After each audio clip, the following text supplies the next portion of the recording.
নমস্কার। আমরা দাঁড়িয়ে রয়েছি এখন একটা সুন্দর বিকেলের মাঝে। এই মাঠ বা পার্কে যদি বাচ্চারা খেলাধুলা করতো তাহলে বিকেলটা হয়তো আমাদের কাছে আরো বেশি করে ভালো লাগতো। এই কর্মব্যস্ততার জীবনে আমাদের হাতে হয়তো সময় কিংবা সুযোগ দুটোই কমে যাচ্ছে, আর তার মধ্যে বেড়ে যাচ্ছে বাচ্চাদের ফোন, টিভি কিংবা যে কোনো ইলেকট্রনিক গ্যাজেটসের প্রতি আসক্তি।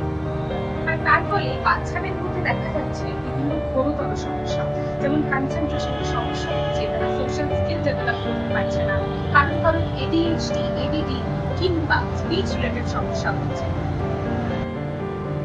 আপনার 2 থেকে 10 বছরের বাচ্চাদের হয়তো আমরা এই খেলার মাঠে নিয়ে আসতে পারবো না, কিন্তু তাদের ফোন অ্যাডিকশন আমরা দূর করতে পারবো। আপনার বাচ্চার স্পিচ, কনসেন্ট্রেশন কিংবা বিহেভিয়ারাল সমস্যার সমাধান করতে পারবে ক্রিয়েটিভিটি, আর আমাদের থেরাপিউটিক অ্যাক্টিভিটি ডিপার্টমেন্ট আপনার বাচ্চার ভবিষ্যৎকে আলোচনা করবে। তাই নতুন প্রজন্মের সাথে নতুনভাবে পথ চলা শুরু করুন ক্রিয়েটিভিটির সাথে। আর বিশদে জানতে অবশ্যই যোগাযোগ করুন স্ক্রিনে দেওয়া এই নাম্বারে।